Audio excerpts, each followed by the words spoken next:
Welcome back to my channel Mo blogs. তোমরা কেমন আছো সবাই? আশা করি ভালো আছো, আমিও ভালো আছি। তো চলো ভিডিওটা এখান থেকে স্টার্ট করা যাক।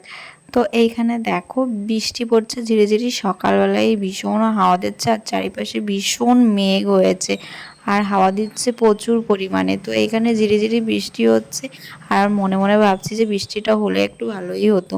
আর এইখানে দেখো সকালবেলা আমি ফুল তুলে নিয়ে এসেছি আর এখন যাচ্ছি হচ্ছে পুজোর থালা বাসন মাজতে। যেহেতু মা এখন পুজো দেবে, তোমরা সবাই জানো মা সকালবেলা ঘুম থেকে উঠে স্নান টান করে টোরে পুজো দেয়।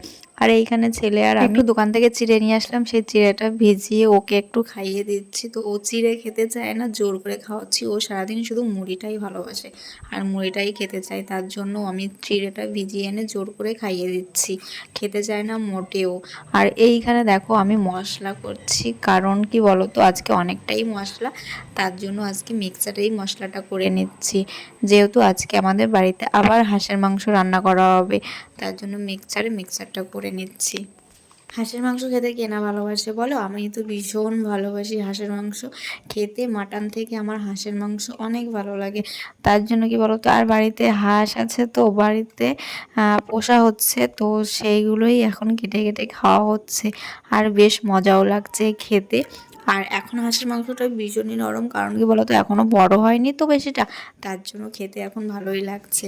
আর একটু বড় হলে আরও টেস্ট লাগতো, কারণ একটু শক্ত শক্ত হাড়ের মাংস খেতে বেশ মজাই লাগে। আর এখনও নরম, তার জন্য আমার ছেলেটা খেতে পারছে। আর ছেলেটা খেতে পারছে মানে আমাদেরও শান্তি।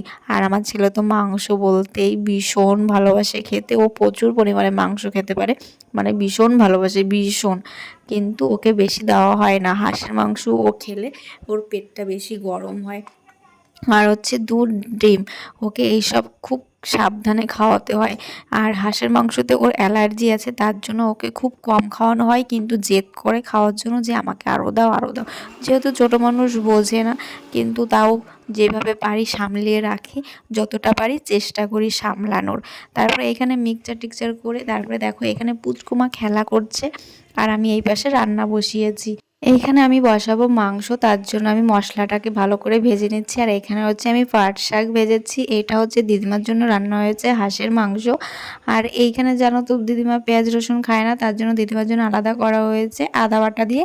আর এখানে হচ্ছে টক ডাল, আর এই যে মশলাটা আমি ভাজছি, এখানে এখন আমাদের মাংসটা রান্না হবে, তাই মশলাটাকে আগে ভালো করে ভেজে নিচ্ছি। ভেজে টেজে তারপরে আমি মাংসটা এর মধ্যে দিয়ে দেবো। আর এইখানে আমি আলুগুলো ভেজে রেখেছি আগের থেকেই।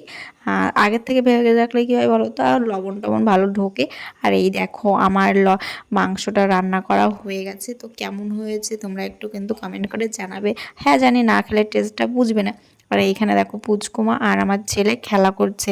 ও কিন্তু হাঁটতে ভীষণ ভালোবাসে, ঘরের মধ্যে থাকতে একটুও ভালোবাসে না, ও সারাদিন শুধু হাঁটবে খেলবে, এটাই, ভীষণ হাঁটতে ভালোবাসে। তো আমার ছেলে আর হচ্ছে ও ভীষণ মিশুক, মানে দুই ভাই বোন এক জায়গা হলে আর ওদের কিছু লাগে না। এর যেমন বোন তেমন তার দাদা, ভীষণ দুষ্টুমি করে দুই ভাই বোনে। তো এখানে একটা বোতল আছে, ছেলে সেই বোতলটা নিয়ে খেলা করছে। যেহেতু বিকেলবেলা একটু মাঠে এসেছিলাম, আমাদের বাড়ির পাশেই মাঠ, সেটা তো তোমরা জানো। বাড়ির পাশ দিয়ে যাচ্ছিল হচ্ছে বিয়ের জল তুলতে, যেহেতু আমাদের খেলার খেদাইতলা মনসা মন্দির থেকে পুকুর থেকে জল তোলে, তা সেখানে গেছিলো ওরা জল তুলতে, জল তুলে ফিরে আবার বাড়িতে যাচ্ছে। আর আমি একটু ক্যামেরা বন্দি করে নিলাম, যেহেতু সবাই হলুদ শাড়ি পরে আছে, বেশ সুন্দর লাগছিল দেখতে। আর এইখানে আমি ছাদে এসেছি, মা আম দিয়েছিল ছাদে, তো এইটা দিয়ে হচ্ছে আম তেল বানাবে, তার জন্য আমি ছাদে এসেছি। যেহেতু বাইরে মেঘ মেঘ করেছে, তাই আমি নিতে চলে এসেছি। আর এখানে ছেলে কিন্তু মাঠে এখনও খেলেই যাচ্ছে, ওর কোনো হুঁশিয়ার নেই যে বাড়ি আসতে হবে। আর এই একটা পেঁপে, সে আগের দিন বলেছিলাম গাছে উঠেছি পেঁপে পাড়তে। তো চলো ভিডিওটা আর বড় করছি না, ভিডিওটা যদি ভালো লাগে লাইক কমেন্ট শেয়ার সাবস্ক্রাইব করে দিও, আর যারা ফেসবুক থেকে দেখছো তারা ফলো করে নিও। আর এই দেখো আমার ছেলে কিন্তু একটু দুষ্টুমি করছে।